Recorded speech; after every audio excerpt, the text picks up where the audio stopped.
નમસ્કાર વિદ્યાર્થી મિત્રો, હું રાહુલ વાઘેલા આજના લેક્ચરમાં આપનું હાર્દિક સ્વાગત કરું છું। હવે વિદ્યાર્થી મિત્રો, આપણે ભણી રહ્યા છીએ પ્રકરણ નંબર 3 અણુ અને પરમાણુ। આગલા લેક્ચરમાં વિદ્યાર્થી મિત્રો આપણે અમુક મુદ્દાઓ વિશે ચર્ચા કરી હતી, જેને એકવાર ટૂંકમાં આપણે જોઈ લઈશું।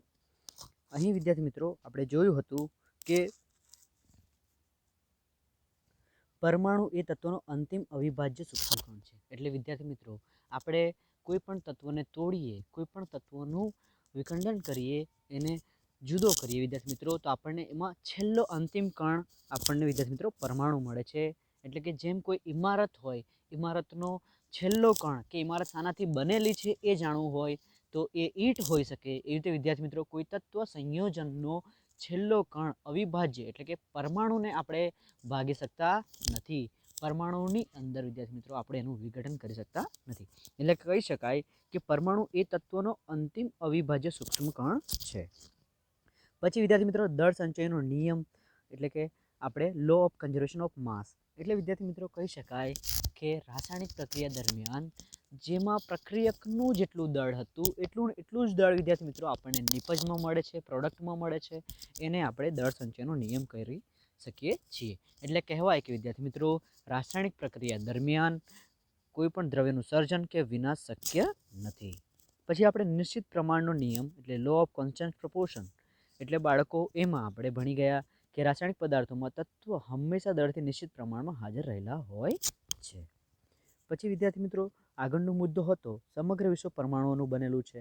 દરેક તત્વની લાક્ષણિક પરમાણુ દળ આવેલું હોય છે અને એ પરમાણુ દળને વિદ્યાર્થી મિત્રો આપણે યુ તરીકે દર્શાવીએ છીએ। હવે એમાં બાળકો આપણે આગળ કાર્બનના સમસ્થાનિકના એક પરમાણુના 12મા ભાગ જેટલા પરમાણુ દળને આપણે એકમ દળ તરીકે લઈએ છીએ। મોટા ભાગના તત્વો પરમાણુઓ સ્વતંત્ર સ્વરૂપે અસ્તિત્વ ધરાવી શકતા નથી। પછી વિદ્યાર્થી મિત્રો હતું 2 અથવા વધુ પરમાણુના સમૂહને અણુ કહે છે। પછી વિદ્યાર્થી મિત્રો કોઈ પણ અણુના બંધારણમાં રહેલા પરમાણુઓની સંખ્યા તે અણુની પરમાણુતા તરીકે ઓળખાય છે। પછી વિદ્યાર્થી મિત્રો આગળનો મુદ્દો હતો જુદા જુદા તત્વના પરમાણુઓ એક નિશ્ચિત પ્રમાણમાં એકબીજા સાથે જોડાઈને સંયોજનના અણુનું નિર્માણ કરે છે। એટલે બાળકો કહી શકાય કે જુદા જુદા પરમાણુઓ ભેગા થઈ કોઈ સંયોજન અથવા અણુનું નિર્માણ કરે છે। ધાતુ અને ધાતુયુક્ત સંયોજનો વીજભારિત ઘટકોના બનેલા હોય છે। આ વીજભારિત ઘટકોને આયન્સ કહેવામાં આવે છે। આયનનો મતલબ એવો વિદ્યાર્થી મિત્રો એવા તત્વો જેમની ઉપર ધનભાર હોઈ શકે છે અથવા તો ઋણભાર હોઈ શકે છે। અને એવા તત્વો જેની પર ધનભાર હોય એમને આપણે કેટાયન તરીકે ઓળખીએ છીએ અને જ્યારે એવા તત્વો જેની પર ઋણભાર આવેલો હોય એને આપણે એનાયન તરીકે ઓળખીએ છીએ। પછી બાળકો આગળનો મુદ્દો હતો કોઈ પણ તત્વની બીજા તત્વ સાથે સંયોજનની સાપેક્ષ શક્તિને તે તત્વની સંયોજકતા કહેવામાં આવે છે। એટલે બાળકો કહી શકાય કે કોઈ તત્વ બીજા કેટલા પરમાણુઓ સાથે રાસાયણિક પ્રક્રિયા કરશે અથવા તો જોડાશે એને આપણે સંયોજકતા કહીએ છીએ। બે જુદા જુદા તત્વોથી બનતા સૌથી સરળતમ સંયોજનો દ્વિઅંગી સંયોજનો કહે છે। એટલે બાળકો કહી શકાય જો કોઈ સંયોજન અલગ અલગ તત્વોથી બનેલું હોય અને એ તત્વોને આપણે દ્વિઅંગી સંયોજન પણ કહી શકીએ છીએ। પછી હતું બાળકો સંયોજનનું આણ્વીય દળ એટલે કે વિદ્યાર્થી મિત્રો જુદા જુદા તત્વોથી જુદા જુદા પરમાણુથી કોઈ સંયોજન બને છે અને એ સંયોજનનું આખા અણુનું દળ એટલે કે આણ્વીય દળ એમાં આખા અણુનું દળ કેવી રીતે વિદ્યાર્થી મિત્રો લઈશું તો કહી શકાય કે જુદા જુદા પરમાણુઓના પરમાણુ દળનો સરવાળો કરવાથી આપણને સંયોજનનું આણ્વીય દળ મળી જાય છે। એ આપણે આગલા લેક્ચરમાં વિદ્યાર્થી મિત્રો ઉદાહરણ સહિત સમજ્યા હતા। હવે વિદ્યાર્થી મિત્રો 1 મોલ એટલે શું? તો અહીં વિદ્યાર્થી મિત્રો તમને એવું પૂછવામાં આવે કે એવોગાડ્રો નંબર જણાવો તો એવોગાડ્રો નંબર એટલે કે 6.022 × 10⁻³ અથવા તો 1 મોલમાં કેટલા પરમાણુ હોઈ શકે છે એની સંખ્યા પણ આ જ છે। પછી વિદ્યાર્થી મિત્રો આપણે ભણી ગયા સંયોજનમાં તત્વોનું ટકાવાર પ્રમાણ એટલે કે સંયોજનમાં કોઈ તત્વ કેટલા પ્રમાણમાં રહેલો છે એનું ટકાવાર પ્રમાણ કેવી રીતે જાણી શકાય તો અહીં વિદ્યાર્થી મિત્રો સંયોજનમાં તે તત્વનું દળ ભાગ્યા સંયોજનનું દળ ગુણ્યા 100 કરવાથી બાળકો આપણને કોઈ સંયોજનમાં તત્વો કેટલા પ્રમાણમાં રહેલું છે એ આપણે જાણી શકીએ છીએ। પરમાણુનો સમૂહ કે જે આયન માફક વર્તે છે તેને બહુપરમાણીય આયન કહે છે। તે ચોક્કસ વીજભાર ધરાવે છે। કોઈ પણ પદાર્થના કણોની સંખ્યા વિદ્યાર્થી મિત્રો એ કાર્બન 12ના નિશ્ચિત દળના 12 ગ્રામમાં હાજર રહેલા પરમાણુની સંખ્યા જેટલી હોય છે તો તેને પદાર્થના જથ્થાને મોલ કહેવામાં આવે છે। પછી બાળકો કોઈ પદાર્થમાં કે કોઈ સંયોજનમાં પદાર્થ આપણું તત્વ કેટલા ટકાના પ્રમાણમાં રહેલો હોય છે એની ચર્ચા આપણે અહીં કરેલી છે, ઉદાહરણ સહિત વાત કરેલી છે. પછી વિદ્યાર્થી મિત્રો વજન અને મોલ વચ્ચેનો સંબંધ. તો વિદ્યાર્થી મિત્રો કોઈ તત્વનું વજન આપણને ગ્રામમાં આપેલું હોય અને એને આપણે ડબલ્યુથી દર્શાવીએ છીએ.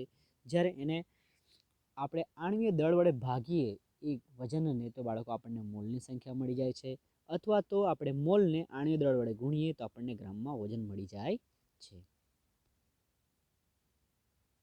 હવે વિદ્યાર્થી મિત્રો આપણે પરમાણુ વિશે ઊંડાણપૂર્વક ચર્ચા કરવાની છે. જોઈશું પરમાણુ એટલે શું છે. તો અહીં પ્રશ્ન આપેલો છે પરમાણુ શું છે અને સમજાવો. 2 માર્કનો પ્રશ્ન છે. તો આપણે એને કેવી રીતે લખી શકીએ તમે અહીં જોઈ શકો છો. જેમ વિશાળ ઇમારતના પાયાનો એકમ ઈંટ છે તથા કેડીના દરના પાયાનો એકમ રેતીનો કણ છે, તેમ દરેક દ્રવ્યના પાયાનો એકમ પરમાણુ જ છે. દ્રવ્ય રચના અણુ પરમાણુ દ્વારા થાય છે. એટલે બાળકો કહી શકાય કે જેમ ઇમારત આખી એક ઈંટથી બનેલી હોય છે, ઈંટોના સંયોજવાથી દિવાલ બને છે અને બહુ બધી દિવાલો ભેગી થઈ અને કોઈ ઇમારતનું નિર્માણ કરે છે. બાળકો કહી શકાય કે એ ઇમારતનો મૂળ એકમ કયો છે? તો આપણે કહી શકીએ છીએ ઈંટ છે. જેમ કોઈ કીડી પોતાનું દર બનાવે તો વિદ્યાર્થી મિત્રો એ દરનું જે પણ બંધારણ છે એનો પાયાનો એકમ શું હોઈ શકે? તો રેતીનો કણ હોઈ શકે. એ રીતે વિદ્યાર્થી મિત્રો કોઈ દ્રવ્ય હોય, કોઈ દ્રવ્યનું સર્જન થયું હોય તો એનો પાયાનો એકમ પરમાણુ છે અને દ્રવ્યની રચના પરમાણુ દ્વારા જ થાય છે. પછી વિદ્યાર્થી મિત્રો તત્વોમાં પરમાણુની ગોઠવણી કેવી હોય છે? તો એ અહીં આપણે એક ઉદાહરણ દ્વારા સમજીશું. અહીં વિદ્યાર્થી મિત્રો આપણે સિલિકોનની એક પ્લેટની સપાટી એટલે કે સરફેસનો ફોટો આપેલો છે અને આ ફોટો વિદ્યાર્થી મિત્રો સ્કેનિંગ ટનલિંગ માઇક્રોસ્કોપ દ્વારા એટલે કે STM દ્વારા લેવામાં આવ્યો છે. તમે આ તસવીરમાં વિદ્યાર્થી મિત્રો આ ફોટામાં પરમાણુઓની ચોક્કસ નિયમિત ગોઠવણી જોઈ શકો છો. અને વિદ્યાર્થી મિત્રો આ જ ગોઠવણીના કારણે આપણે કહી શકાય કે કોઈ તત્વમાં વિદ્યાર્થી મિત્રો પરમાણુ ચોક્કસ પ્રમાણમાં, ચોક્કસ અરેન્જમેન્ટમાં, ચોક્કસ ભાત પ્રમાણે ગોઠવાયેલા હોય છે. હવે વિદ્યાર્થી મિત્રો અહીં આપણે પ્રશ્નમાં આકૃતિ દોરવી જરૂરી નથી. હવે વિદ્યાર્થી મિત્રો ખૂબ જ અગત્યનો પ્રશ્ન છે. અહીં પ્રશ્ન પરથી આપણે આ પ્રશ્નમાં રહેલા કોન્સેપ્ટને પણ ક્લિયર કરવાનો છે. હવે વિદ્યાર્થી મિત્રો આ જે કોન્સેપ્ટ છે અત્યારે 9મા ધોરણમાં છે. પછી વિદ્યાર્થી મિત્રો આ જ આગળ કેરી ફોરવર્ડ 10મામાં થાય, 11મામાં થાય, 12મામાં થાય, કોલેજમાં થાય. જો અત્યારે આપણે આ કોન્સેપ્ટ સમજીશું નહીં તો આગળ જતાં આપણને મુશ્કેલીઓ પડી શકે છે અને ખૂબ જ અગત્યના હોય છે અને ખૂબ જ ઇન્ટરેસ્ટિંગ છે, જાણવા જેવી બાબત છે. તો થોડુંક ધ્યાનથી વિદ્યાર્થી મિત્રો અહીં જોઈશું. લખેલું છે પરમાણુ ત્રિજ્યાના માપન માટેના એકમો જણાવો. એટલે કે પરમાણુ ત્રિજ્યાને આપણે કયા કયા એકમોમાં દર્શાવી શકીએ છીએ એ જણાવવાનું છે. અને જુદા જુદા પરમાણુની ત્રિજ્યા મીટરમાં અને નેનોમીટરના એકમમાં દર્શાવો. એટલે વિદ્યાર્થી મિત્રો કોઈ એક પરમાણુ હોય એની ત્રિજ્યા આપણે મીટરમાં પણ દર્શાવવાની છે અને નેનોમીટરમાં પણ દર્શાવવાની છે. સૌ પ્રથમ અહીંયા શબ્દ આવે છે પરમાણુય ત્રિજ્યા. તો પરમાણુય ત્રિજ્યા એટલે શું? તો કહી શકાય કોઈ પરમાણુની ત્રિજ્યા. એને ઉદાહરણ દ્વારા લઈએ તો બાળકો અહીં તમે જોઈ શકો છો, હું એક પરમાણુ રચું છું, પરમાણુની એક રચના કરું છું.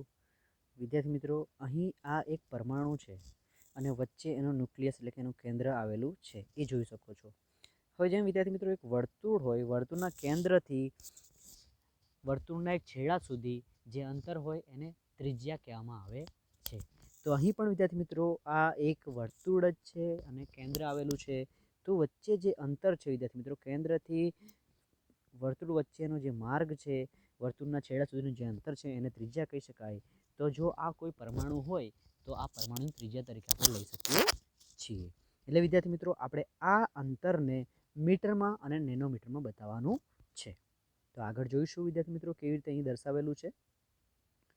લાખો પરમાણુને જ્યારે એકની ઉપર એક એમ ઢગલા કરવાના આવે ત્યારે વિદ્યાર્થી મિત્રો કહી શકાય કાગળ જેટલી જાડાઈ પ્રાપ્ત કરે છે. એટલે કે પરમાણુ વિદ્યાર્થી મિત્રો અતિ સૂક્ષ્મ કણ હોય છે, એની ત્રિજ્યા માપવી ખૂબ જ મુશ્કેલ પડે છે. અહીં વિદ્યાર્થી મિત્રો પરમાણુ ત્રિજ્યા નેનોમીટરના એકમમાં મપાય છે. એટલે સૌ પ્રથમ વિદ્યાર્થી મિત્રો આ જવાબ છે આપણો પરમાણુ ત્રિજ્યાના માપનનો એકમ કયો છે? તો કહી શકાય કે પરમાણુ ત્રિજ્યા નેનોમીટરમાં માપી શકાય છે. હવે વિદ્યાર્થી મિત્રો આપણને એ પણ ખબર હોવી જોઈએ કે 1 નેનોમીટર બરાબર કેટલા મીટર?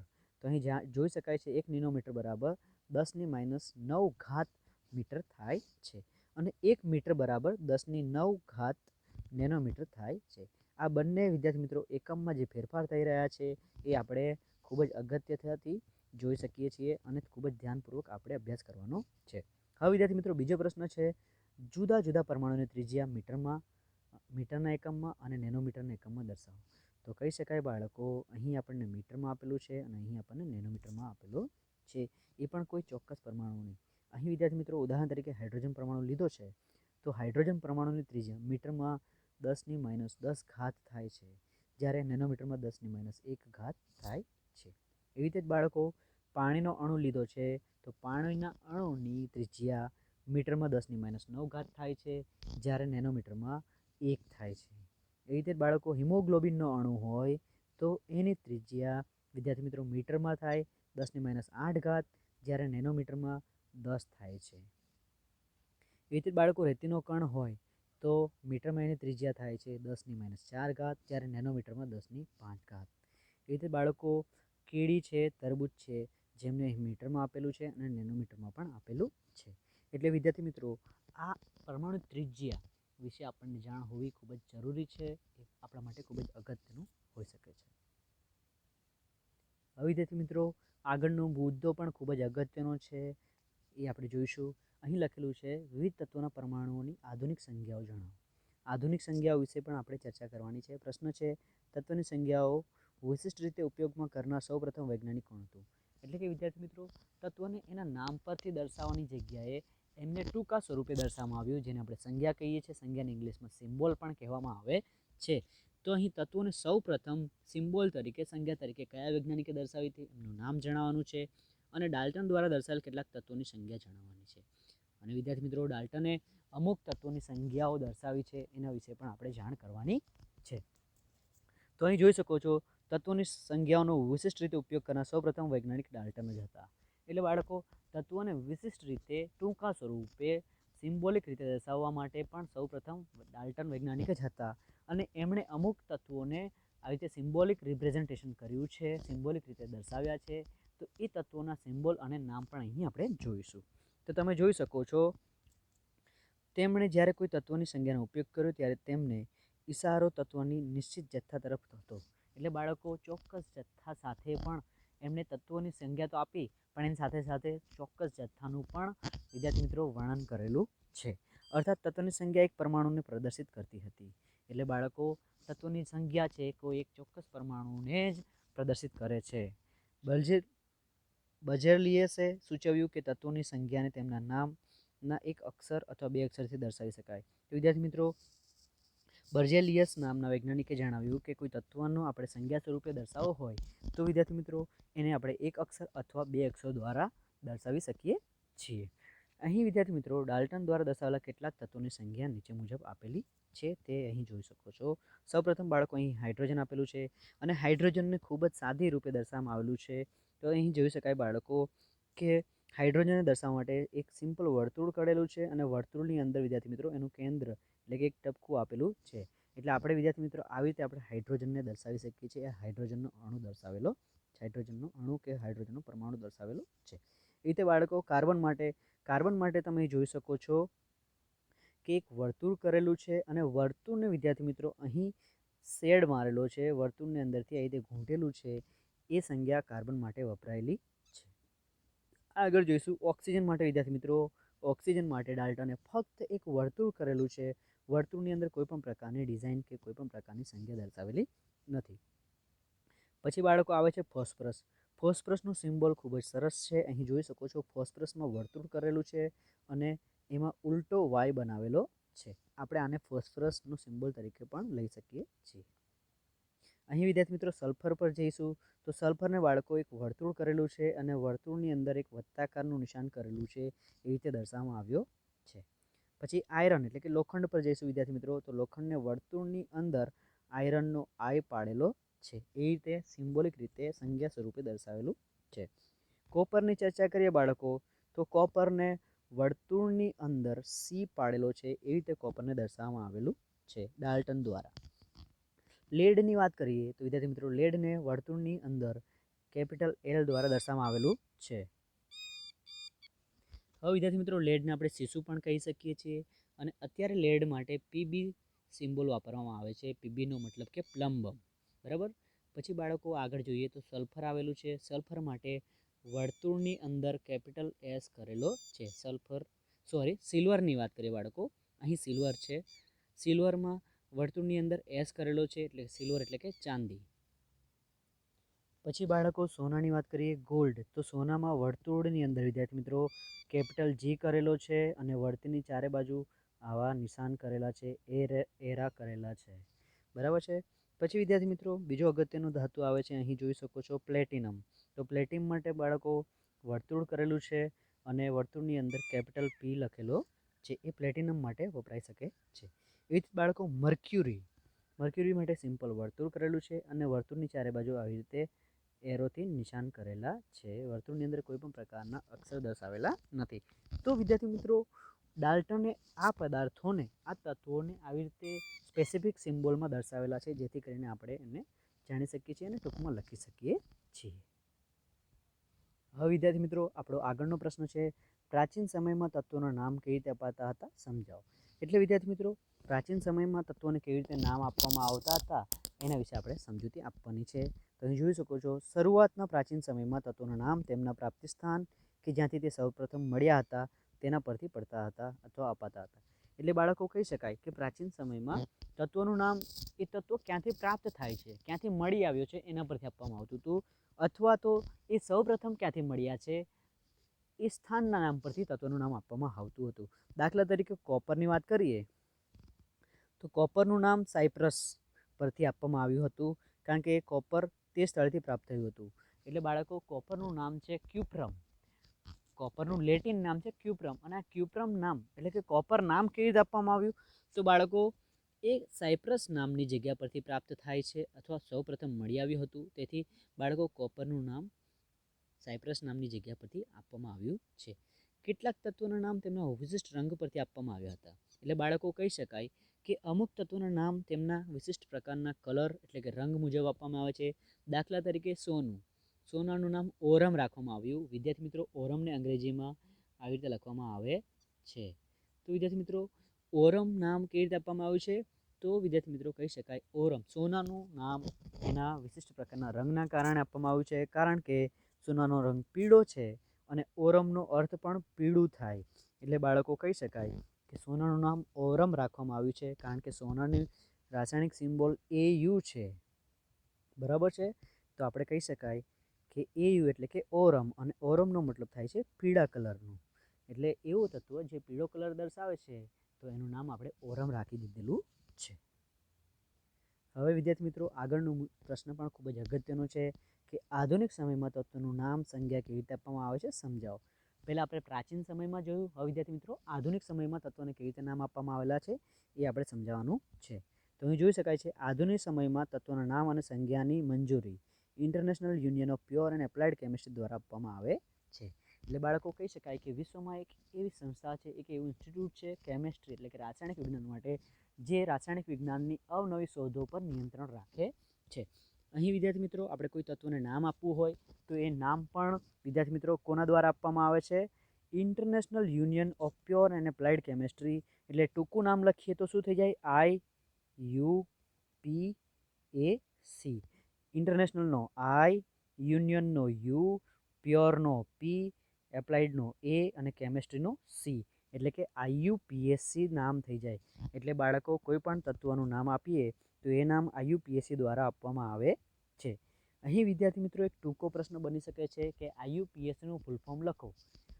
IUPACનું ફૂલ ફોર્મ શું થઈ જાય? International union of pure and applied chemistry. બરાબર છે.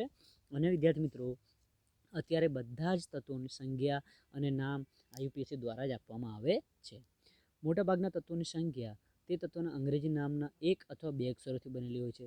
સાચી વાત છે ખૂબ જ કે વિદ્યાર્થી મિત્રો મોટાભાગના તત્વોની સંજ્ઞા એ તત્વોના એક અથવા બે અંગ્રેજી શબ્દ પરથી જ અંગ્રેજી લેટર પરથી જ બનેલી હોય છે.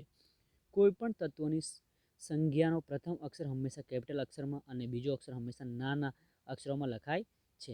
એટલે બાળકો કહી શકાય કે કોઈ પણ તત્વનું નામ આપવા જઈએ તો એમાં સૌપ્રથમ સંજ્ઞા માટે જે શબ્દ વાપરવામાં આવ્યો છે એ કેપિટલ લેટર હોવો જોઈએ, એટલે કે મોટો હોવો જોઈએ, અને બીજો હશે વિદ્યાર્થી મિત્રો એ નાનો એટલે કે સ્મોલ, બીજી ABCDમાં લખેલો હોવો જોઈએ. અહીં દાખલા તરીકે હાઇડ્રોજન છે બાળકો, તો હાઇડ્રોજનમાં આપણે H કેવો લેવાનો છે? કેપિટલ લેવાનો છે. અહીં એલ્યુમિનિયમની ચર્ચા કરીએ તો એલ્યુમિનિયમમાં વિદ્યાર્થી મિત્રો એલ્યુમિનિયમનો A કેપિટલ અને L આપણે સ્મોલ એટલે નાનો લેવાનો છે. અહીં આપણે જોઈ શકો છો આ રીતે એને બાજુમાં સાચાની નિશાની કરેલી છે, એટલે કે આ રીતે લખી શકાય, પરંતુ આ રીતે લખી શકાય નહીં. એટલે કે એ પણ કેપિટલ અને એલ પણ કેપિટલ એ લખી શકીએ નહીં. પહેલો અક્ષર આપણે પ્રથમ એબીસીડી એટલે કે મોટા લખવાનો છે અને બીજો અક્ષર આપણે બીજી એબીસીડી એટલે કે નાનો લખવાનો છે. એવી રીતે જ કોબાલ્ટની ચર્ચા કરીએ બાળકો. કોબાલ્ટનું ઉદાહરણ લઈએ તો કોબાલ્ટમાં સી કેપિટલ આવે અને એના પછી ઓ લીધેલો છે તો ઓ નાનો લખવાનો હોય છે. તમે અહીં ઓ મોટો લખો એ ખોટું નામ અથવા ખોટી સંજ્ઞા તરીકે લેવામાં આવે છે. એટલે બાળકો કહી શકાય કે જ્યારે કોઈ પણ તત્વની સંજ્ઞા લખવામાં આવે તો પહેલો કેપિટલ અક્ષર હોય અને પછી એનો નાનો અક્ષર હોવો જોઈશે. હવે વિદ્યાર્થી મિત્રો આગળ જોઈશું કેટલાક તત્વોની સંજ્ઞા તેમના અંગ્રેજી નામના પ્રથમ અક્ષર અને ત્યારબાદ આવતા કોઈ પણ અક્ષરને સંયુક્ત રીતે કરીને બનાવવામાં આવે છે. એટલે બાળકો કહી શકાય કે અહીં કેટલાક તત્વોની સંજ્ઞા એમના અંગ્રેજી નામના પ્રથમ અક્ષર અને પછીથી આખા સ્પેલિંગમાંથી કોઈ એક અક્ષર ઉઠાવી અને એ બેને જોડીને બનાવવામાં આવે છે. જેમ કે અહીં ક્લોરીન ઉદાહરણ આપેલું છે. તો સૌપ્રથમ ક્લોરીનમાં શું આવેલું છે? સી આવેલો છે અને પછી વિદ્યાર્થી મિત્રો એચને આપણે લીધેલો નથી, પછી ડાયરેક્ટ એલને લીધેલો છે, એટલે કે સીએલ સંજ્ઞા બનાવેલી છે. ક્લોરીન નામમાંથી સીએલ લીધેલું છે, એટલે કે ક્લોરીનની સંજ્ઞા શું થઈ જાય છે વિદ્યાર્થી મિત્રો? સી, જેમાં સી કેપિટલ હોવો જોઈએ અને એલ કેવો હોવો જોઈએ? નાનો હોવો જોઈએ. બરાબર. એવી રીતે વિદ્યાર્થી મિત્રો ઝીંક, ઝીંકમાં સૌપ્રથમ ઝેડ આવેલો છે તો આપણે ઝેડ લઈશું. પછી વિદ્યાર્થી મિત્રો આઈ આવેલો છે, પણ અહીં ઝેડની સંજ્ઞામાં આઈ લીધેલો નથી, આપણે એન લીધેલો છે. તો એન કેવો હોવો જોઈએ? બીજી એબીસીડીમાં હોવો જોઈએ. એટલે કે ઝીંકની સંજ્ઞા શું થઈ જાય વિદ્યાર્થી મિત્રો? ઝેડએન થઈ જાય છે. એવી રીતે બાળકો કેટલાક તત્વોની સંજ્ઞાઓ જે તે તત્વના લેટિન, જર્મન અથવા ગ્રીક ભાષાના તેમના નામ પરથી રાખવામાં આવે છે.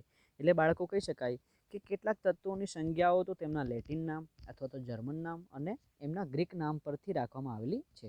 દાખલા તરીકે અહીં તમે જોઈ શકો છો લોખંડની સંજ્ઞા એફી છે, બરાબર, તેના લેટિન નામ ફેરમ પરથી રાખવામાં આવેલી છે. તો વિદ્યાર્થી મિત્રો લોખંડ એટલે કે આયરનની સંજ્ઞા આયરનમાંથી નથી લેવામાં આવી, પરંતુ એફી એટલે કે એનું લેટિન નામ વિદ્યાર્થી મિત્રો ફેરમ રાખેલું છે, ફેરમ. બરાબર. તો એફીની સંજ્ઞા વિદ્યાર્થી મિત્રો ફેરમના એફી પરથી લેવામાં આવેલી છે. એ રીતે જ વિદ્યાર્થી મિત્રો સોડિયમની સંજ્ઞા Na તેના લેટિન નામ નેટ્રિયમ પરથી રાખવામાં આવી છે. સોડિયમનું નામ લેટિન કેવું છે વિદ્યાર્થી મિત્રો? નેટ્રિયમ. એને પરથી સોડિયમની સંજ્ઞા લેવામાં આવી છે. બાકી સોડિયમનું સ્પેલિંગ વિદ્યાર્થી મિત્રો આવો થાય છે, જેમાંથી આપણે એની સંજ્ઞા લીધેલી નથી. પછી બાળકો ટંગસ્ટનની સંજ્ઞા ડબલ્યુ છે. ટંગસ્ટનની સંજ્ઞા ડબલ્યુ છે, તેના ગ્રીક નામ વોલ્ફ્રામ પરથી રાખવામાં આવેલી છે. ટંગસ્ટનની સંજ્ઞા પણ એના ગ્રીક નામ પરથી રાખવામાં આવેલી છે. એટલે વિદ્યાર્થી મિત્રો કહી શકાય કે અહીં આપણે વિવિધ પ્રકારના તત્વોના નામકરણ, સંજ્ઞાના નામકરણ કેવી રીતે કરવામાં આવેલા છે, સંજ્ઞાનું કેવી રીતે આપવામાં આવેલી છે એ દર્શાવેલું છે. અહીં તત્વનું એક નામ અને એક વિશેષ સંજ્ઞા પણ હોય છે. એટલે બાળકો કહી શકાય કે તત્વનું નામ અને તત્વની સંજ્ઞા બંને અલગ અલગ રીતે આપણે લખી શકીએ છીએ. અહીં વિદ્યાર્થી મિત્રો કેટલાક તત્વોની સંજ્ઞાઓ કોષ્ટકમાં આપેલી છે, એ તમે જોઈ શકો છો. અહીં એલ્યુમિનિયમ આપેલું છે, તો એલ્યુમિનિયમની સંજ્ઞા એલ છે, જેમાં એ કેપિટલ હોવો જોઈએ અને એલ સ્મોલ હોવો જોઈએ. આર્ગોન આપેલું છે, તો આર્ગોનની સંજ્ઞા AR છે, જેમાં એ કેપિટલ અને આર સ્મોલ હોવો જોઈએ, બીજી એબીસીડીમાં હોવો જોઈએ. અહીં વિદ્યાર્થી મિત્રો એક નિયમ જ છે કે સૌ પ્રથમ અક્ષર કેપિટલ અને એના પછીનો નાનો. બરાબર છે. અહીં બેરિયમ આપેલું છે, તો બી કેપિટલ, એ નાનો. બોરોન છે, તો એમાં કેપિટલ બી છે. બ્રોમિન છે, તો કેપિટલ બી અને સ્મોલ આર. કેલ્શિયમ છે બાળક, તો એમાં કેપિટલ સી અને સ્મોલ એ. કાર્બન છે, તો કેપિટલ સી. ક્લોરીન છે, તો કેપિટલ સી અને સ્મોલ એલ. કોબાલ્ટ છે, તો કેપિટલ સી અને સ્મોલ ઓ. એટલે વિદ્યાર્થી મિત્રો અહીં આ તત્વોની સંજ્ઞા અને તત્વોના નામ આપેલા છે. એ રીતે વિદ્યાર્થી મિત્રો આગળ જોઈશું તો આગળ આપેલું છે કોપર. કોપરમાં તમે જોઈ શકો છો, કોપરમાં કેપિટલ સી અને નાનો યુ છે. ફ્લોરિનમાં કેપિટલ એફ છે. સોનામાં કેપિટલ એ અને નાનો યુ છે. હાઇડ્રોજનમાં કેપિટલ એચ છે. આયોડિનમાં કેપિટલ આઈ છે. લોખંડમાં કેપિટલ એફ અને નાનો ઈ છે. એ વિદ્યાર્થી મિત્રો લોખંડના ફેરમ લેટિન નામ પરથી પાડવામાં આવેલું છે. સીસુ એટલે કે લેડ. લેડ વિદ્યાર્થી મિત્રો લેડની સંજ્ઞા કેપિટલ પી અને સ્મોલ બી છે, એટલે કે પ્લમ્બમ. અહીં વિદ્યાર્થી મિત્રો લેડનું લેટિન નામ છે પ્લમ્બમ, જે વિદ્યાર્થી મિત્રો એક પ્લમ્બર દ્વારા શોધ કરવામાં આવી હતી, એથી એનું નામ પ્લમ્બમ રાખવામાં આવેલું છે. પછી વિદ્યાર્થી મિત્રો મેગ્નેશિયમ એટલે કે એની સંજ્ઞા છે કેપિટલ એમ અને સ્મોલ જી. નિયોનમાં કેપિટલ એન અને સ્મોલ ઈ. એવી રીતે જ વિદ્યાર્થી મિત્રો નાઇટ્રોજનમાં કેપિટલ એન, ઓક્સિજનમાં કેપિટલ ઓ, પોટેશિયમમાં કેપિટલ કે, તો વિદ્યાર્થી મિત્રો પોટેશિયમનું સ્પેલિંગ અલગ થાય અને સંજ્ઞા અહીં કે આપેલી છે, એનો મતલબ કે પોટેશિયમનું લેટિન નામ છે કેલિયમ. શું નામ છે? કેલિયમ. એટલે કે પોટેશિયમનું કે અહીં સંજ્ઞા તરીકે લીધેલો છે અને કે આપણે કેપિટલમાં લખવાનો છે. સિલિકોનમાં SI છે એટલે કે કેપિટલ S અને સ્મોલ I. સિલ્વરમાં કેપિટલ A અને સ્મોલ G. સોડિયમમાં કેપિટલ N અને સ્મોલ A. સોડિયમનું લેટિન નામ તમે જાણો છો બાળકો, નેટ્રિયમ થાય છે. સલ્ફરમાં બાળકો કેપિટલ S, યુરેનિયમમાં કેપિટલ U અને ઝિંકમાં કેપિટલ Z અને સ્મોલ n. એ આપણે આગળ ચર્ચા કરી ચૂક્યા છીએ. એટલે બાળકો અહીં જોઈ શકો છો 3 કોલમમાં તત્વોના નામ આપેલા છે, પછી સંજ્ઞાઓ આપેલી છે, નામ આપેલા છે અને સંજ્ઞાઓ આપેલી છે. તો વિદ્યાર્થી મિત્રો અહીં તમે નિયમ પણ જાણી ચૂક્યા છો કે પહેલો અક્ષર કેપિટલ હોવો જોઈએ અને બીજો અક્ષર બીજી ABCDનો હોવો જોઈશે. અને કેટલાય તત્વોના નામ એમના લેટિન નામ અથવા ગ્રીક નામ અથવા જર્મન નામ પરથી આપવામાં આવ્યા છે, તો એની પણ સંજ્ઞા અહીં દર્શાવેલી છે. આ ટેબલ વિદ્યાર્થી મિત્રો આપણે મોઢે કરવાનું છે. અહીં તમને હોમવર્ક વિદ્યાર્થી મિત્રો 1 થી 30 તત્વોના નામ, એમનો પરમાણુ ક્રમાંક અને એમની પરમાણુ સંખ્યા આપણે જાણી લાવવાની છે, લખી લાવવાની છે. આવતા લેક્ચરમાં હું તમને એના વિશે પ્રશ્ન પૂછી અને લેક્ચરની શરૂઆત કરીશ. હવે વિદ્યાર્થી મિત્રો પ્રશ્ન છે, કેટલાક તત્વોના લેટિન અથવા ગ્રીક નામ અને સંજ્ઞાઓ જણાવો. તો અહીં વિદ્યાર્થી મિત્રો કેટલાક તત્વોના નામ આપેલા છે, એના લેટિન નામ આપેલા છે અને સંજ્ઞા પણ આપેલી છે. દાખલા તરીકે તત્વનું નામ છે સોડિયમ, તો સોડિયમનું વિદ્યાર્થી મિત્રો લેટિન નામ છે નેટ્રિયમ અને નેટ્રિયમ પરથી એની સંજ્ઞા છે Na. બરાબર. એ રીતે જ કોપરનું નામ છે તાંબુ, કોપર કહી શકાય તત્વનું નામ, પણ એનું લેટિન નામ છે ક્યુપ્રમ અને ક્યુપ્રમ પરથી સંજ્ઞા આવેલી છે Cu. આયરન એટલે કે લોખંડ, લોખંડનું લેટિન નામ છે ફેરમ અને ફેરમ પરથી સંજ્ઞા આપેલી છે Fe. સિલ્વર એટલે કે ચાંદી, આપણે જે ઘરેણાં રૂપે પહેરીએ છીએ બાળકો, એ સિલ્વરનું લેટિન નામ છે આર્જેન્ટનમ અને એની સંજ્ઞા છે Ag. લેડ એટલે કે સીસુ, સીસુના લેટિન નામમાં વિદ્યાર્થી મિત્રો પ્લમ્બમ છે અને પ્લમ્બમ પરથી Pb. પછી છે ગોલ્ડ એટલે કે સોનું, સોનાનું લેટિન નામ છે ઓરમ અને ઓરમ પરથી સંજ્ઞા આપેલી છે Au. એવી રીતે બાળકો પછી છે પોટેશિયમ અને પોટેશિયમ પરથી આપણને એનું લેટિન નામ મળે છે કેલિયમ અને કેલિયમ પરથી આપણને સંજ્ઞા મળે છે કે. બરાબર છે. પછી વિદ્યાર્થી મિત્રો તત્વનું નામ છે મર્ક્યુરી, મર્ક્યુરી એટલે કે પારો. પારો બાળકો આપણે જોયો જ હશે કે જે થર્મોમીટરમાં આવેલો હોય છે, બરાબર છે, અથવા તો જે ડૉક્ટરને ત્યાં આપણે જઈએ તો એ આપણું બીપી એટલે કે બ્લડ પ્રેશર માપે, તો એમાં જે બ્લડ પ્રેશરમાં વિદ્યાર્થી મિત્રો મશીનમાં જે નીચેથી ઉપરની તરફ જાય છે એ સિલ્વર કલરના ધાતુને પારો કહેવામાં આવે છે.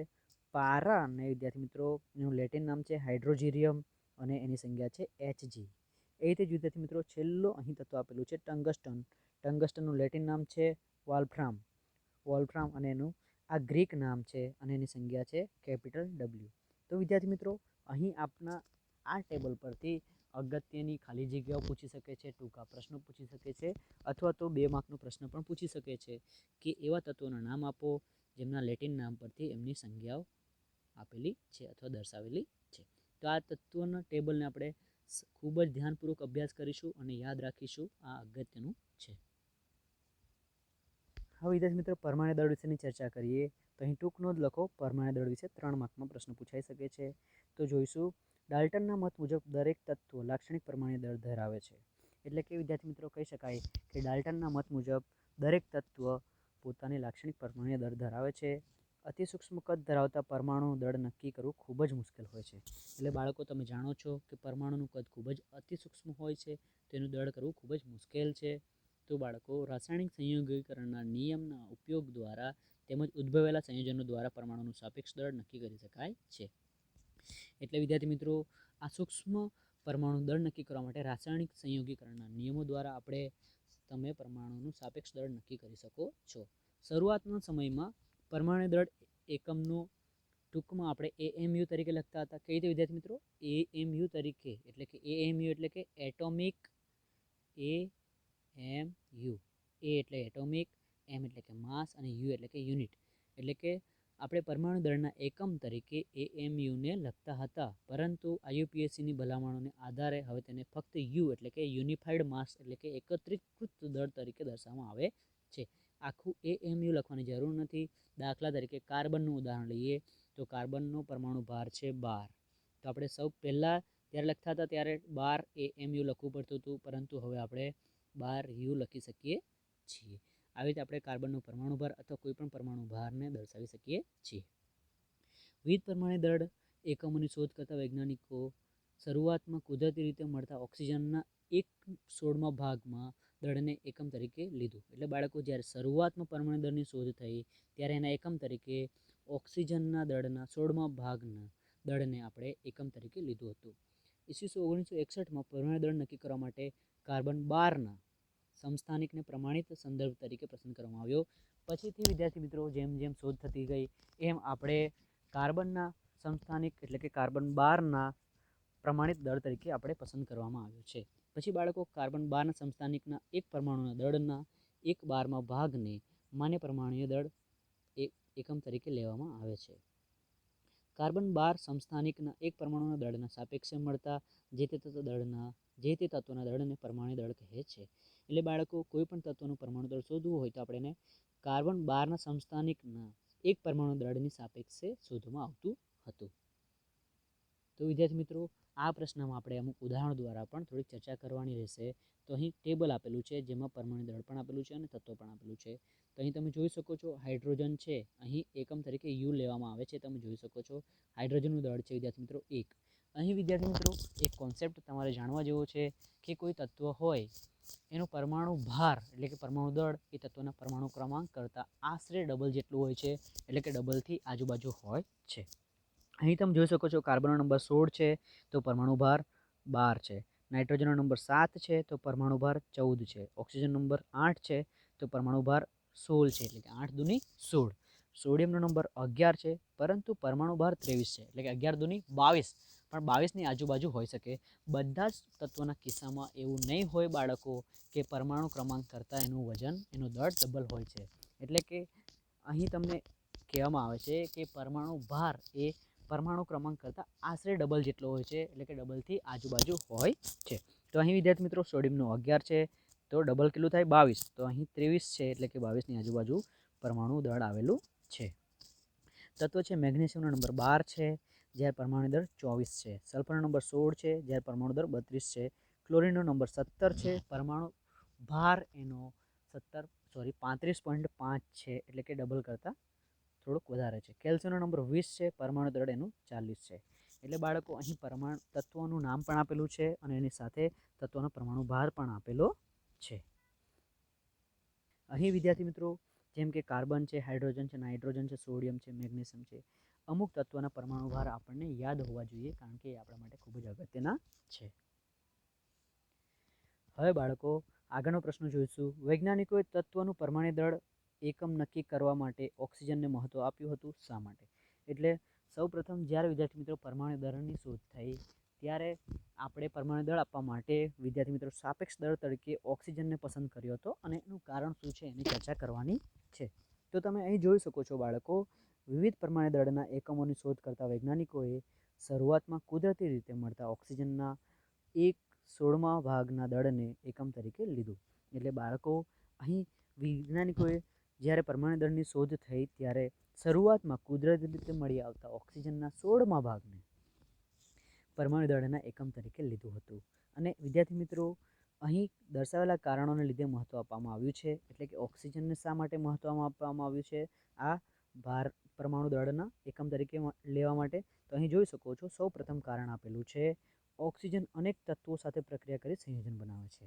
એટલે બાળકો કહી શકાય કે ઓક્સિજનની પ્રક્રિયાત્મકતા વધારે છે, એ અનેક તત્વો સાથે પ્રક્રિયા કરી એનું સંયોજન બનાવે છે. તેથી ઓક્સિજનને અહીં પરમાણુ દળના એકમ તરીકે લેવામાં આવેલું છે. આ પરમાણુ દળ એકમ દ્વારા મહત્તમ તત્વના પરમાણુ દળ પૂર્ણાંક સ્વરૂપે પ્રાપ્ત થાય છે. એટલે વિદ્યાર્થી મિત્રો કહી શકાય કે અહીં જે ઓક્સિજનનું પરમાણુ દળને એકમ તરીકે લેવામાં આવતો હતો કારણ કે એ બીજા કોઈપણ તત્વના પરમાણુ દળને પૂર્ણાંકમાં આપણે મેળવી આપતો હતો, પૂર્ણાંક સ્વરૂપે પ્રાપ્ત થઈ શકતો હતો. એટલે આપણે ઓક્સિજનના 16મા ભાગને પરમાણુ દળના એકમ તરીકે લેતા હતા. ખૂબ જ અગત્યનું છે વિદ્યાર્થી મિત્રો. અહીં આપણે આ ચેપ્ટરમાં આ પ્રકરણના ખૂબ જ અગત્યના બધા જ કોન્સેપ્ટ ક્લિયર કરેલા છે. તમને જો કોઈ પણ કોન્સેપ્ટમાં મૂંઝવણ હોય તો આપ મને પર્સનલી મેસેજ કરી શકો છો. આપણે ક્લાસ પૂરો થતાં પહેલાં આજે શું ભણ્યા છીએ એનું એકવાર રિવિઝન કરી લઈએ. આવતા લેક્ચરમાં બાળકો ફરીથી રિવિઝન કરીશું અને 1 થી 30 તત્વોના નામ, પરમાણુ ક્રમાંક અને તત્વોની સંખ્યા પણ આપણે જાણી લાવવાની છે, લખી લાવવાની છે. હું તમને એના વિશે પ્રશ્નોત્તરી કરીશ. તો વિદ્યાર્થી મિત્રો જોઈશું આજે આપણે કયા કયા મુદ્દાઓની ચર્ચા કરીશું એની થોડીક ચર્ચા ફરીથી કરી લઈશું, રિવિઝન કરી લઈશું. સૌપ્રથમ આપણે પરમાણુ એટલે શું એની ચર્ચા કરી બાળકો.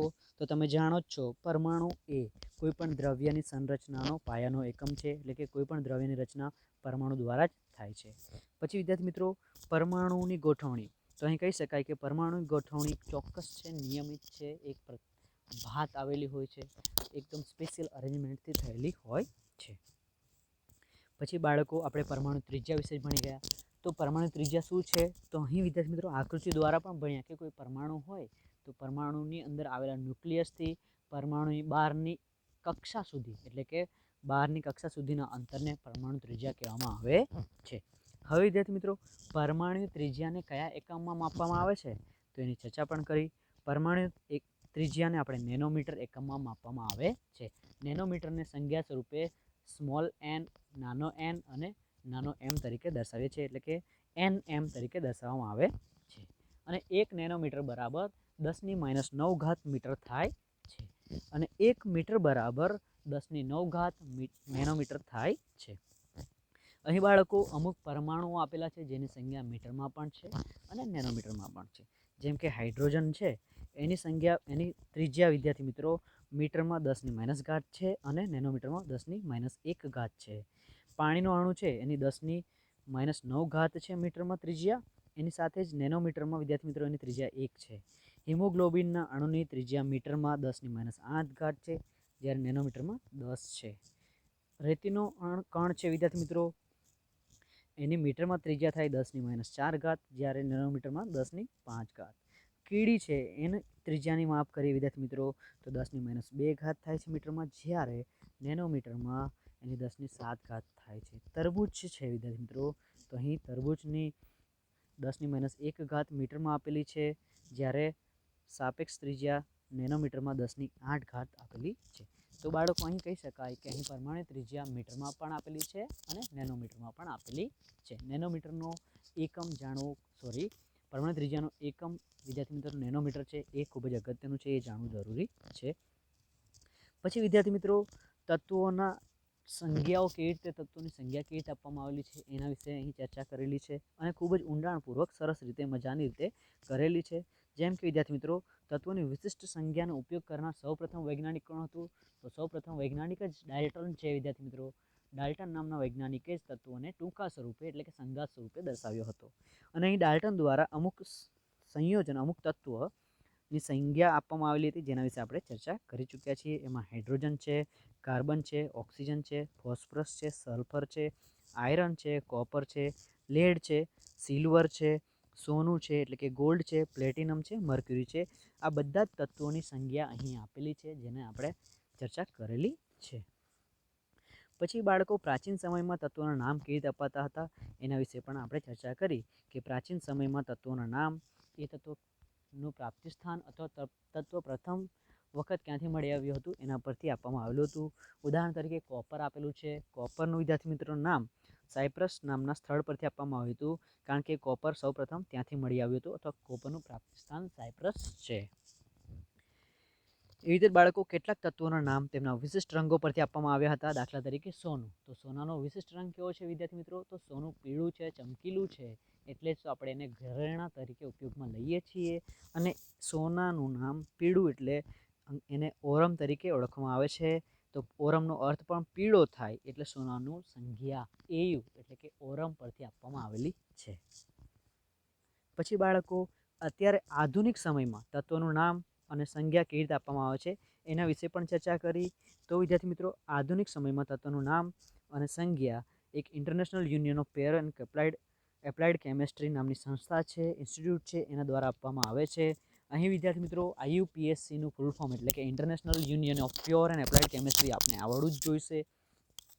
તે મોટે ભાગે તત્વોની સંજ્ઞા તે તત્વોના અંગ્રેજી નામના એક અક્ષર અથવા બે અક્ષરોથી આપવામાં આવે છે. એટલે કહી શકાય કે બાળકો તત્વોના નામની સંજ્ઞા એક અક્ષર અથવા બે અક્ષર દ્વારા આપવામાં આવે છે. કોઈ પણ તત્વનો સૌપ્રથમ અક્ષર કેપિટલ લેટર લખવો, પછી વિદ્યાર્થી મિત્રો બીજો અક્ષર બીજી ABCDમાં એટલે કે નાનો લખવાનો હોય છે. દાખલા તરીકે આપણે હાઇડ્રોજન જોયું તો હાઇડ્રોજનની સંજ્ઞા કેપિટલ H છે, પછી બાળક એલ્યુમિનિયમ જોયું, જેમાં એલ્યુમિનિયમની સંખ્યા AL છે, પરંતુ A કેપિટલ હોવો જોઈશે અને L બીજી ABCDમાં એટલે કે નાનો હોવો જોઈશે. પછી આપણે કોબાલ્ટ જોયું. કોબાલ્ટમાં વિદ્યાર્થી મિત્રો સંખ્યા CO છે, પરંતુ C કેપિટલ અને O બીજી ABCDમાં નાનો હોવો જોઈએ. પછી બાળકો કેટલાક તત્વોની સંખ્યા તેમના અંગ્રેજી નામના પ્રથમ અક્ષર અને ત્યારબાદ આવતા કોઈ પણ અક્ષરને સંયુક્ત રીતે બનાવવામાં આવી છે. એટલે અમુક વિદ્યાર્થી મિત્રો સંખ્યાઓ જેમ કે ક્લોરીન છે, તો ક્લોરીનનો સૌપ્રથમ અક્ષર C છે. પછી વિદ્યાર્થી મિત્રો બાકીના અક્ષરોમાંથી L લઈ એટલે કે CL તરીકે સંખ્યા લેવામાં આવેલી છે. પરંતુ અહીં નિયમ વિદ્યાર્થી મિત્રો એ જ રહેશે કે પહેલો અક્ષર કેપિટલ એટલે કે C કેપિટલ અને L કેવો હોવો જોઈશે? નાનો જ હોવો જોઈશે. પછી બીજું ઉદાહરણ ઝીંક લઈ શકાય. તો ઝીંકનો પહેલો અક્ષર ZN છે અને બીજો અક્ષર N છે, તો Z કેપિટલ હોવાનો અને N નાનો હોવો જોઈશે. પછી બાળકો કેટલાક તત્વોની સંખ્યાઓ એમના લેટિન નામ, જર્મન નામ અને ગ્રીક નામ પરથી આપવામાં આવેલી છે. દાખલા તરીકે લોખંડ, તો લોખંડને આપણે આયરન તરીકે ઓળખીએ છીએ, પરંતુ એની સંખ્યા Fe છે, જે લેટિન નામ ફેરમ પરથી આપવામાં આવેલી છે. પછી વિદ્યાર્થી મિત્રો સોડિયમને સ્પેલિંગ અને એનું નામ અલગ છે વિદ્યાર્થી મિત્રો, પરંતુ અહીં એની સંખ્યા Na એટલે કે એના લેટિન નામ નેટ્રિયમ પરથી આપવામાં આવેલી છે. પછી ટંગસ્ટન છે, ટંગસ્ટનની સંખ્યા W છે, જેના લેટિન નામ વોલ્ફ્રેમ પરથી આપવામાં આવેલી છે. એટલે વિદ્યાર્થી મિત્રો અહીં તત્વને એના નામની સાથે એક વિશિષ્ટ સંખ્યા દ્વારા પણ દર્શાવવામાં આવે છે. અહીં વિદ્યાર્થી મિત્રો ટેબલમાં આપણને તત્વોના નામ આપેલા છે, તત્વના નામની સામે એ તત્વોની સંખ્યા આપેલી છે અને એ અહીં નિયમનું અનુસરણ કરે છે કે સૌપ્રથમ અક્ષર કેપિટલ અને એના પછીનો અક્ષર બીજી ABCDનો એટલે કે નાનો હોવો જરૂરી છે. પછી બાળકો કેટલાક તત્વોના લેટિન નામ અને લેટિન અથવા ગ્રીક નામ, તત્વનું નામ આપેલું છે એની સામે એનું લેટિન નામ આપેલું છે અને લેટિન નામની સામે એની સંખ્યા પણ આપેલી છે. ટેબલમાં જોઈ શકો છો. આ ખૂબ જ અગત્યનું ટેબલ છે, આપણે યાદ રાખવાનું છે, આનામાંથી પ્રશ્ન પૂછાઈ શકે છે. પછી બાળકો પરમાણુ દળની ચર્ચા કરી. તો પરમાણુ દળમાં વિદ્યાર્થી મિત્રો સૌપ્રથમ પરમાણુ ખૂબ જ અતિ સૂક્ષ્મ પરમાણુ છે, તેથી એનું દળ માપવું ખૂબ જ મુશ્કેલ છે. તેથી બાળકો અહીં પરમાણુના દળને માપવા માટે આપણે રાસાયણિક સંયોગીકરણના નિયમનો ઉપયોગ કરીએ છીએ. પહેલા વિદ્યાર્થી મિત્રો પરમાણુ દળનો એકમ AMU તરીકે લેવામાં આવતો હતો, એટોમિક માસ યુનિટ, પરંતુ હવે વિદ્યાર્થી મિત્રો IUPACની ભલામણને કારણે આપણે AMUની જગ્યાએ U લખી શકીએ છીએ, ફક્ત નાનો U, અને એનો મતલબ થાય છે યુનિફાઈડ માસ એટલે કે એકત્રીકૃત માસ દળ. બરાબર. પછી વિદ્યાર્થી મિત્રો કેટલાય પરમાણુ દળના એકમની શોધ થઈ ત્યારે આપણે કુદરતમાં રહેલા ઓક્સિજનના 16મા ભાગને પરમાણુ દળના એકમ તરીકે લેતા હતા. પછી ધીમે ધીમે જ્યારે વિદ્યાર્થી મિત્રો આગળ વધતા ગયા એમ કાર્બન 12ના સમસ્થાનિક તરીકે એટલે કે એના 12મા ભાગ તરીકે આપણે તત્વના દળને પરમાણુ દળનો એકમ તરીકે ઉપયોગમાં લઈએ છીએ. અહીં વિદ્યાર્થી મિત્રો કેટલાક તત્વોના પરમાણુ દળ તત્વોની સામે આપેલા છે. અહીં તમે જોઈ શકો છો હાઇડ્રોજન છે, કાર્બન છે, નાઇટ્રોજન છે અને સોડિયમ પણ છે. અને દળનો વિદ્યાર્થી મિત્રો એકમ U આપેલો છે. એટલે અહીં એક કોન્સેપ્ટ એ પણ છે બાળકો કે તત્વનું દળ તત્વના પરમાણુ ક્રમાંક કરતાં ડબલથી આશરે આજુબાજુમાં હોય છે. ચોક્કસ પણ હોઈ શકે છે, પરંતુ એનાથી આગળ પાછળ પણ હોઈ શકે છે. જેમ કે વિદ્યાર્થી મિત્રો સોડિયમનો પરમાણુ ક્રમાંક 11 છે, તો એનો પરમાણુ ભાર 23 છે, એટલે કે 11 દૂની 22, તો 23-22ની આજુબાજુમાં જ થાય બાળકો. અહીં અમુક વિદ્યાર્થી મિત્રો જેમ કે નાઇટ્રોજન છે એનો પરમાણુ ક્રમાંક 7 છે, તો વજન 10 છે. ઓક્સિજન છે પરમાણુ ક્રમાંક 8 છે, તો વજન 16 છે, જે એના ડબલ જેટલું જ આવેલું છે. પછી વિદ્યાર્થી મિત્રો વૈજ્ઞાનિકોએ તત્વનું પરમાણુ દળ એકમ તરીકે નક્કી કરવા માટે ઓક્સિજનને મહત્વ આપ્યું, અને ઓક્સિજનને મહત્વ શા માટે આપ્યું એના કારણો દર્શાવવાના છે. તો અહીં જોઈ શકો છો ઓક્સિજન એટલે મહત્વ આપ્યું બાળકો કારણ કે ઓક્સિજન દરેક તત્વો સાથે અનેક તત્વો સાથે સંયોજાય અને સંયોજન બનાવે છે, પ્રક્રિયા કરી અને સંયોજન બનાવે છે. એટલે કે ઓક્સિજનની સક્રિયતા ખૂબ જ હોતી, એના કારણે ઓક્સિજનને મહત્વમાં આપ્યું. પછી બાળકો કહી શકાય કે આ પરમાણુ દળના એકમ દ્વારા મહત્વના તત્વોનું પરમાણુ દળ પૂર્ણાંક સ્વરૂપે જ પ્રાપ્ત થતો હતો. એટલે કે ઓક્સિજનનો જે એકમ તરીકે દળ લેવામાં આવતું હતું એના કારણે મુખ્યત્વે વિદ્યાર્થી મિત્રો જે પણ પરમાણુ દળ માપવામાં આવતું હતું એ પૂર્ણાંક સ્વરૂપે મળી આવતું હતું. એટલે અહીં ઓક્સિજનને ઇમ્પોર્ટન્સ મહત્વ આપવામાં આવ્યું છે. હવે બાળકો આ ચેપ્ટરમાં આપણે આજની જે પણ ચર્ચા કરી એ ખૂબ જ અગત્યની હતી. તમને જો આજના લેક્ચરમાં લેવાયેલા મુદ્દાઓ વિશે કોઈ પણ પ્રોબ્લેમ હોય તો આપ મને વોટ્સઅપમાં મેસેજ કરી શકો છો, પર્સનલી કોલ કરી શકો છો. તમને કોઈ મૂંઝવણ હોય, પ્રોબ્લેમ હોય હું તમારી મૂંઝવણ પ્રોબ્લેમનું સોલ્યુશન તમને તરત જ આપવાની કોશિશ કરીશ. એટલે વિદ્યાર્થી મિત્રો, આ ચેપ્ટર આપણું ખૂબ જ અગત્યનું છે, જે આપણે આગલા ધોરણમાં પણ ખૂબ જ મહત્ત્વનું હોઈ શકે છે. જો તમને કોઈ પ્રોબ્લેમ હોય તો મેસેજ કરી શકો છો. અને આજે આપણે હવે વિદ્યાર્થી મિત્રો અહીં આપણું લેક્ચર પૂરું કરવા જઈ રહ્યા છીએ. આજે મારી સાથે જોડવા બદલ આપનો ખૂબ ખૂબ આભાર. Thank you. ધન્યવાદ.